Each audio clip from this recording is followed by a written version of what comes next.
साथियों, जय किसान। सभी साथियों का लाइव में स्वागत है। और साथियों, मुद्दा बड़ा मार्मिक है। जितने साथी जुड़े हैं एक बार इसको शेयर जरूर कर दें। साथियों, हम बिना किसी फॉर्मेलिटी के और सीधा मुद्दे पर बात करेंगे। सभी साथी इसको ज्यादा से ज्यादा शेयर जरूर करें। साथियों, आप सबको ध्यान है कि 27 तारीख को भिवानी जिले के तालू गांव के भाई पवन ने जिस ट्रैक के ऊपर वो दौड़ लगाया करता था,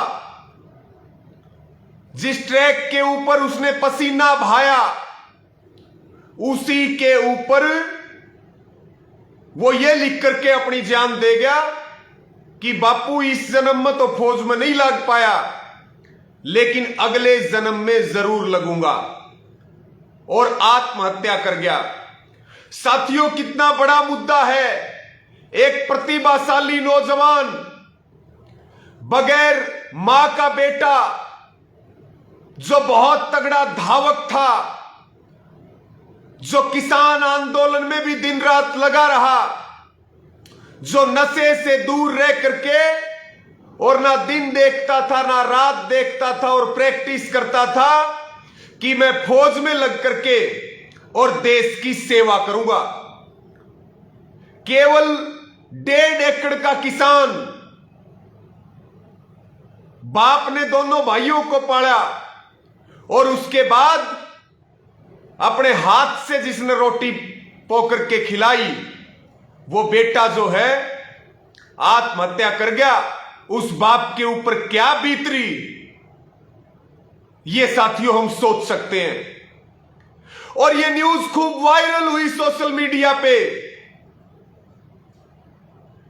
और साथियों, कहते हैं कि दुख के अंदर सहारा दिया जाता है, और मामला बहुत गंभीर है। पूरी बखियां उधेड़ेंगे। सारे साथी जुड़ जाओ और इसको ज्यादा से ज्यादा शेयर करो। जो अपने आप को हरियाणा के शहंशाह समझते हैं, जो अपने आप को सत्ता में बैठा करके और अहंकार और घमंड में हैं, उनका अहंकार तोड़ने का काम करेंगे। साथियों, इसको शेयर जरूर करें इस लाइव को, और अपने विचार भी इसमें जरूर रखें।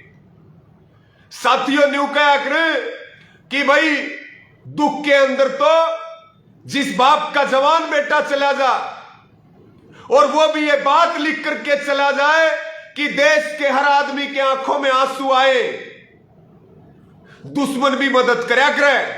लेकिन जो हरियाणा का उप मुख्यमंत्री है, वो परिवार के जख्मों पे मरहम लगाने की बजाय और अपने ज्ञान का पिटारा खोल के बैठ गया।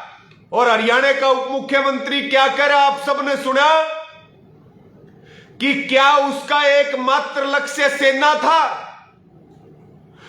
पुलिस की भर्ती भी तो निकली थी, और प्राइवेट एजेंसियां भी तो सेना के बराबर पैसा देती हैं, और आत्महत्या करने वाला कमजोर था।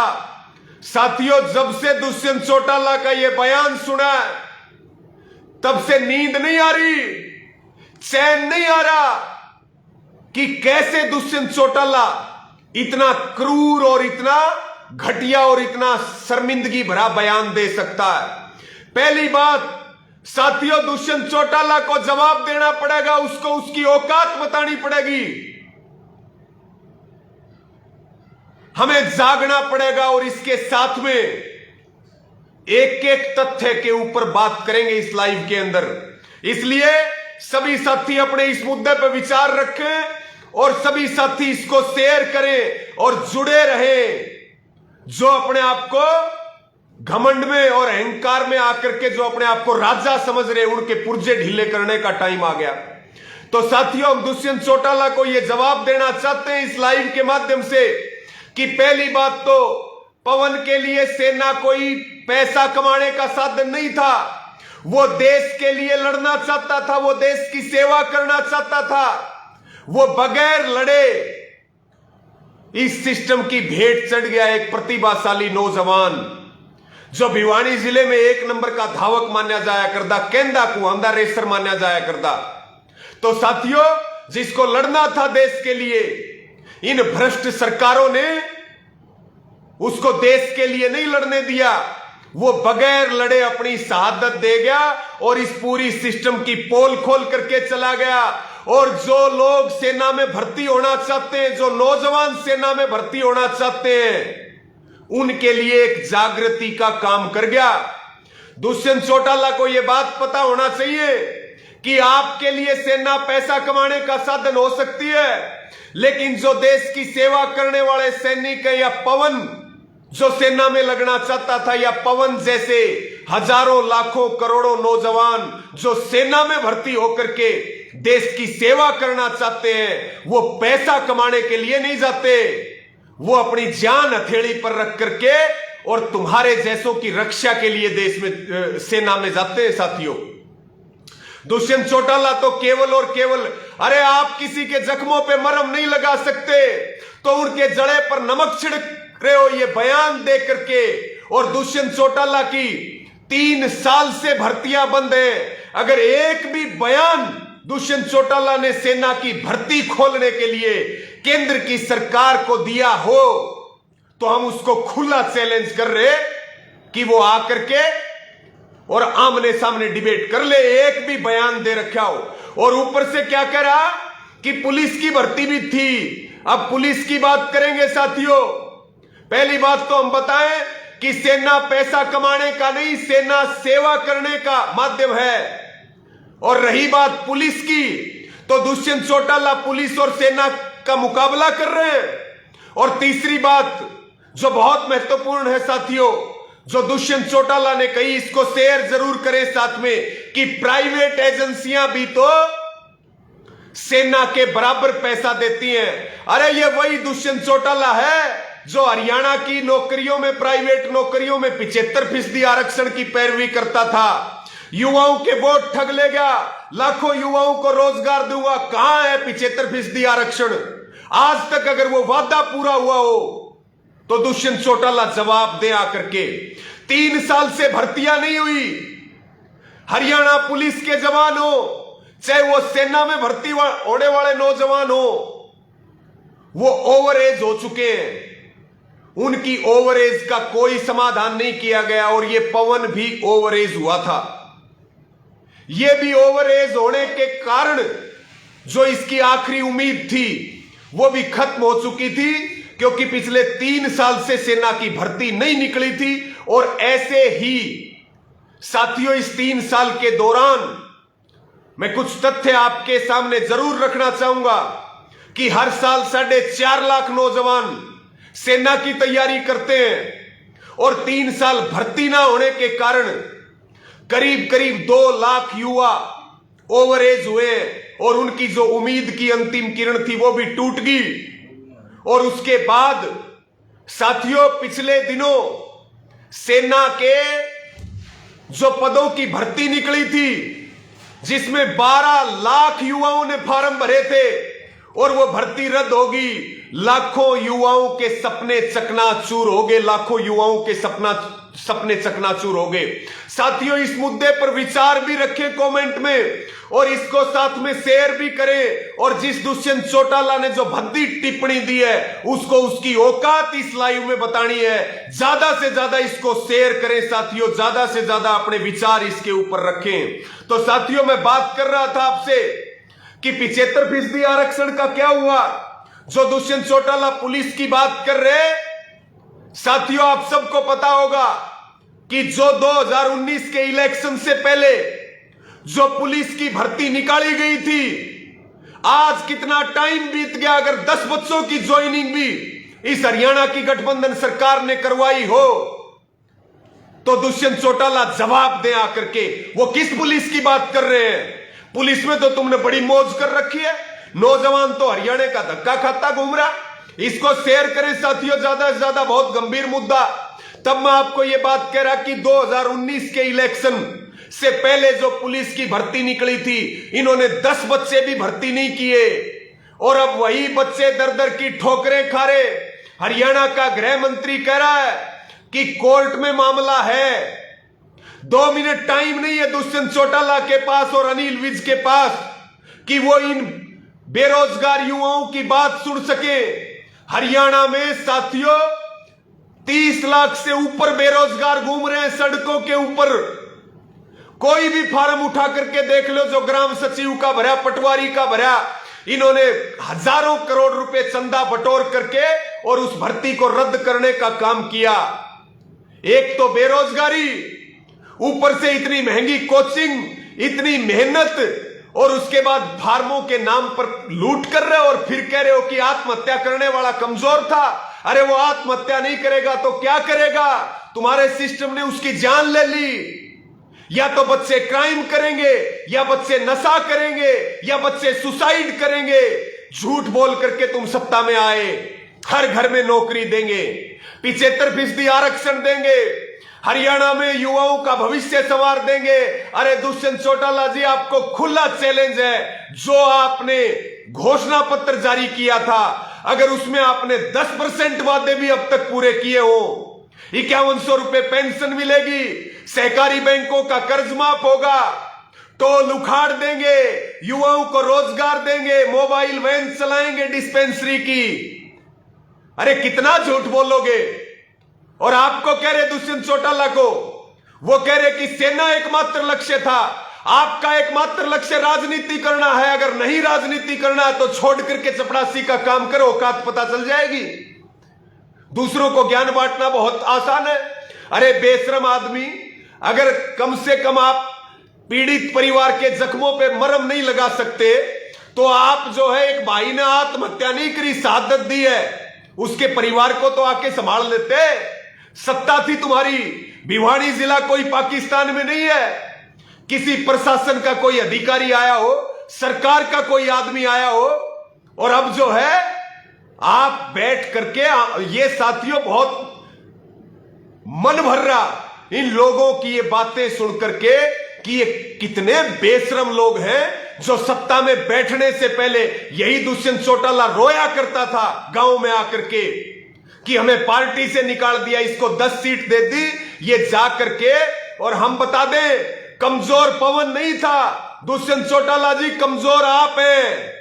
जो आप बीजेपी के खिलाफ वोट लेकर के और बीजेपी को यमुना पार करवा रहे थे, आप जो है खट्टर की लुगाई बन करके बैठ गए। इतना धर्म तो पति पत्नी नहीं निभाते जितना आप जो है खट्टर का निभाने का काम कर रहे। आपको बता दें हम, और हमारी बात में शक हो तो बताइए, जाकर के आरएसएस की गोदी में बैठ गए, जाकर के भाजपा की गोदी में बैठ गए, पैसा कमाने के लिए, सत्ता में हिस्सेदारी के लिए चौधरी देवीलाल की आत्मा का सौदा कर दिया, हरियाणा के युवाओं को बेच दिया, हरियाणा के किसानों का स्वाभिमान बेच दिया, बेरोजगारों के रोजगार के ऊपर डाका डाल करके अपना घर भरने के लिए आप जाकर के जो है खट्टर की, मोदी की और आरएसएस की गोदी में बैठ गए। कमजोर पवन नहीं था, कमजोर आप हैं जो अपने किए हुए वादों से मुकर करके और जाकर के उनकी गोदी में बैठ गए। और रही बात सेना की भर्ती की, एक स्टेटमेंट नहीं, रही बात पुलिस की, दर दर की ठोकरें खा रहे हरियाणा के बच्चे, हरियाणा का युवा, हरियाणा का रोजगार। साथियों, जो पवन भाई ने एक शहादत दी है, ये सेना की भर्तियां जो 3 साल से बंद है, अब इसके लिए आंदोलन चलाना पड़ेगा। और सेना की भर्ती खुल करके जो योग्य भाई बहन हैं वो जब तक सेना में नहीं लगेंगे, सेना की भर्तियां नहीं खुलेंगी, तब तक पवन भाई की शहादत काम नहीं आएगी, बेकार जाएगी। लड़ना पड़ेगा, लड़ना पड़ेगा, चाहे वो हरियाणा पुलिस के लिए लड़ना पड़े, चाहे वो सेना के लिए लड़ना पड़े। किसानों की लड़ाई तो लड़नी पड़ेगी। अगर बेरोजगारों की लड़ाई नहीं लड़ी तो साथियों ये युवा बर्बाद हो जाएगा, ये नशे में चला जाएगा, ये आत्महत्या करेगा, ये बेदर्द सरकार आपकी जान ले लेंगी। आप अपने परिवार के लिए कीमती हो, ये सिस्टम आपको खा जाएगा, सब कुछ बर्बाद कर देंगे अगर हम हिम्मत करके नहीं लड़े तो। इसलिए मैं सभी साथियों को कह रहा कि इसके ऊपर अपने विचार भी रखो और इस लाइव को दबा के शेयर करो, दबा के शेयर करो। और उस धूर्त दुष्यंत चौटाला को यह बात बताओ कि कायर जो है वो पवन नहीं था, कायर आप हैं। कायर आप हैं जो जाकर के अपने स्वार्थ के लिए इनकी गोदी में बैठ गए। उस भाई ने शहादत दी। एक दो बातें और साथियों मैं आपके बीच में रखना चाहता हूं दुष्यंत चौटाला को लेकर के, जो वो बड़े बड़े ज्ञान बांट रहा। हम तो डंके की चोट पे कह रहा, बेचा हरियाणा के युवा को, बेचा हरियाणा के किसान को, बेचा हरियाणा के बेरोजगार को अपने स्वार्थ के लिए, अपने स्वार्थ के लिए। और आकर के हम आपको खुला चैलेंज कर रहे, खुला चैलेंज कर रहे हैं। और दुष्यंत चौटाला जी ये घमंड है, घमंड, ये सत्ता का अहंकार है। आपके अंदर इंसानियत नहीं, आपके अंदर राक्षसी प्रवृत्ति है, जो आप एक इतने गंभीर मुद्दे के ऊपर, इतनी बड़ी घटना के ऊपर दो आंसू ना गिरा सको, परिवार के कंधे पर हाथ ना रख सको। ऊपर से आप नमक नहीं मिर्च छिड़क रहे उनके घावों के ऊपर। बेशर्मी की हद होती है, बेच खाई शर्म। जितना बोलना बोलो, जितना गंदा बोलना उतना बोलो। किसान आंदोलन में भी बोला था, ये कबर खुद रही दुष्यंत चौटाला की, कबर अपने हाथ से खोद रहा। और ऐसा इलाज करेंगे, आप पीढ़ियां और सदियां याद रखेंगी दुष्यंत चौटाला। ये बात ध्यान रखना, ये बात ध्यान रखना। जो जो शब्द बोल रहे, मारवाड़ी भूल जाए आदमी, लेकिन बोली हुई नहीं भूलेगा। वही दुष्यंत चौटाला है जो कह रहा था सड़क पे बैठने से 3 कानून वापिस नहीं होते। 3 कानून भी वापिस हुए, तुम्हारे घुटने भी टुकवाए, और तुम्हारी हरियाणा में औकात क्या बच गई, औकात क्या बच गई ये जाकर के देखो। पवन के ऊपर तो इतनी बड़ी बात बोल दी, और ये बात केवल दुष्यंत चौटाला ने पवन के ऊपर नहीं बोली, ये बात सभी बेरोजगारों के ऊपर बोली है, जो देश सेवा के सपने देख रहे, जो हरियाणा में नौकरियों का इंतजार कर रहे, दिन रात मेहनत करके इंतजार कर रहे। तब मैं सभी साथियों को यह बात कह रहा कि भाई दुष्यंत चौटाला का तो इलाज करना ही पड़ेगा, लेकिन अब हमें बेरोजगारी के खिलाफ हरियाणा पुलिस के लिए और सेना में भर्ती के लिए आंदोलन चलाना पड़ेगा। सबको हरियाणा में एकजुट होकर अंबाला भी जाना पड़ेगा, और पवन भाई के गांव से इस आंदोलन की शुरुआत करेंगे। उसकी मिट्टी, उसका जो है, उसकी अस्थि के साथ इस आंदोलन की शुरुआत करेंगे। तालू से आंदोलन चलेगा, अंबाला भी जाएगा। भर्ती की तारीख बताओ, ओवरेज का क्या समाधान किया वो बताओ, उनको कितनी छूट दी ये बताओ। और साथियों जरूरत पड़ेगी तो दिल्ली के दरवाजे पर भी जाना पड़ेगा। जैसे किसान गए थे ऐसे ही आपको जाना पड़ेगा, नहीं तो ये तो सेना को भी बेच रहे, सेना में भी ये प्राइवेटाइजेशन कर रहे, ये जो है सेना को खत्म करने पर तुले हुए हैं। ये सुई से लेकर के जहाज तक पे अडानी अंबानी का कब्जा देना चाहते हैं। युवा साथियों जाग जाओ, अभी तो केवल एक पवन भाई गया है। मेरी सबसे यह अपील है कि जागने का टाइम है, अभी तो केवल एक पवन गया है। अगर हम नहीं जागे तो ये बेशरम लोग जो है हमारी नस्लें खराब कर देंगे, हमारे युवाओं को बर्बाद कर देंगे, हमारी खून की बोली लगाएंगे, मंडियां लगा करेंगे आदमियों की। साथियों बेरोजगारी का आलम यह है कि हरियाणा बेरोजगारी में नंबर 1 पहुंच गया, हरियाणा महंगाई में नंबर 1 पहुंच गया। किसानों की हालत बद से बदतर हो रही है, किसानों की जमीन को कुर्क करने का काम किया जा रहा है। हम चारों तरफ से घिरे हुए हैं। जो सीएमआई की रिपोर्ट है उसने बता दिया कि हरियाणा बेरोजगारी में नंबर 1 है। और दुष्यंत चौटाला कह रहे हरियाणा में सबसे ज्यादा रोजगार है, खट्टर साहब कह रहे हरियाणा में सबसे ज्यादा रोजगार है। अरे बेशर्मो, थोड़ी बहुत तो शर्म कर लो। कौन सी भांग पी करके भाषण देते हो ये तो बता दो, कितना झूठ बोलते हो।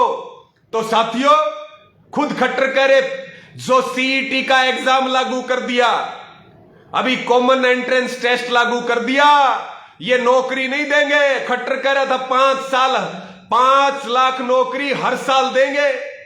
हाल ये कर दिया कि ये अपनी आज तक की 5 लाख गिना दे, और जो लगे हुए उनको हटा रहे, जो लाइन में खड़े उनको फार्म भर के लूट रहे हैं। रोज पेपर कैंसिल हो रहे हैं, रोज भर्तियां रद्द हो रही हैं, और दुष्यंत चौटाला ज्ञान बांट रहे, वो पवन को कमजोर बता रहे, अपनी सरकार को चला नहीं सकते, पेपर लीक होने से नहीं रोक सकते, रोज भर्तियां रद्द हो रही है और ज्ञान बांट रहे। ऐसे ऐसे ज्ञान की जरूरत नहीं है दुष्यंत चौटाला जी, अपना ज्ञान अपने पास रखिए।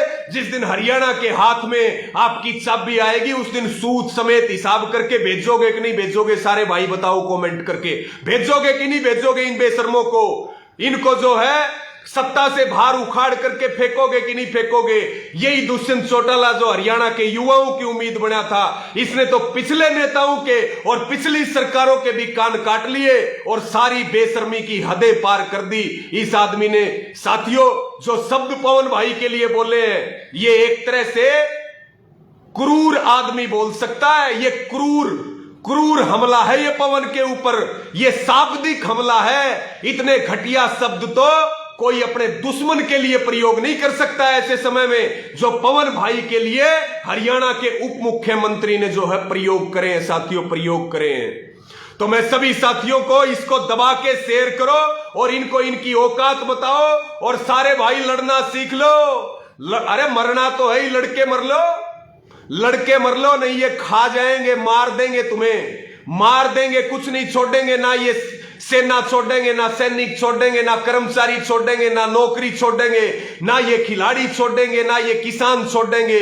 सारा सौदा बेच देंगे, ये सारा सौदा बेच देंगे। इसलिए साथियों, हम ये बात कह रहे और एक सरकार से और भी मांग रखी हमने कि जो पवन भाई है उसको शहीद का दर्जा दिया जाए, 1 करोड़ रुपए की आर्थिक मदद दी जाए और छोटे भाई को सरकारी नौकरी दी जाए। सरकार कान खोल के सुन ले, या तो ये मांग पूरी कर ले। ये मांग अगर पूरी नहीं होगी तो भर्ती के लिए तो आंदोलन चलेगा, सेना की भर्ती के लिए, पुलिस की भर्ती के लिए आंदोलन चलेगा। लेकिन पवन भाई के परिवार को न्याय दिलाने के लिए, उसकी आत्मा की शांति के लिए और उसकी शहादत के लिए भी आंदोलन चलेगा। साथियों, ये हमारी मांगे हैं, ये हमारी मांगे हैं। इसलिए सभी साथी अपने विचार रखें इसके ऊपर और इसको ज्यादा से ज्यादा शेयर करें और पूरी नजर बना करके रखें। इसके लिए अब आंदोलन करना पड़ेगा और सारे कमर कस लो।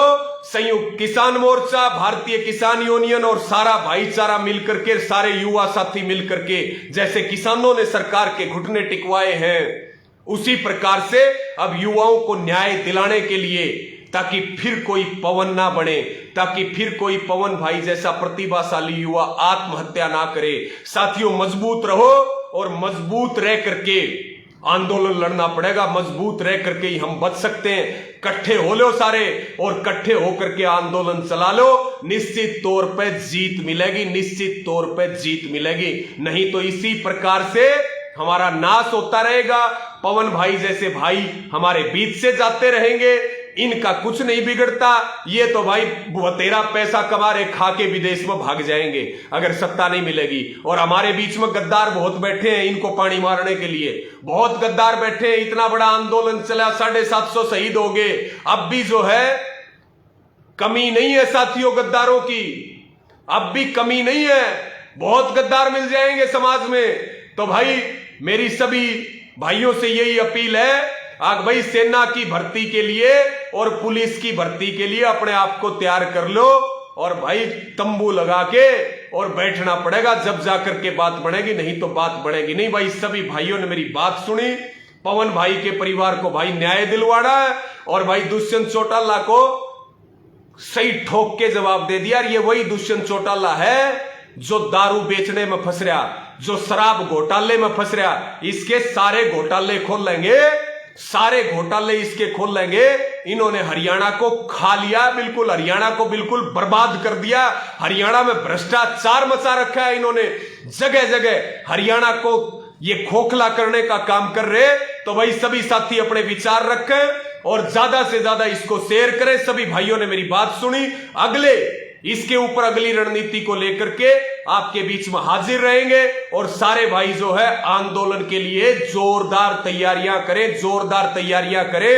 ईंट से ईंट बजेगी साथियों, और भाई पूरी तैयारी कर लो, या तो ये सुधर जाएंगे और नहीं तो इनको सुधार देंगे। सबका धन्यवाद। जय जवान जय किसान।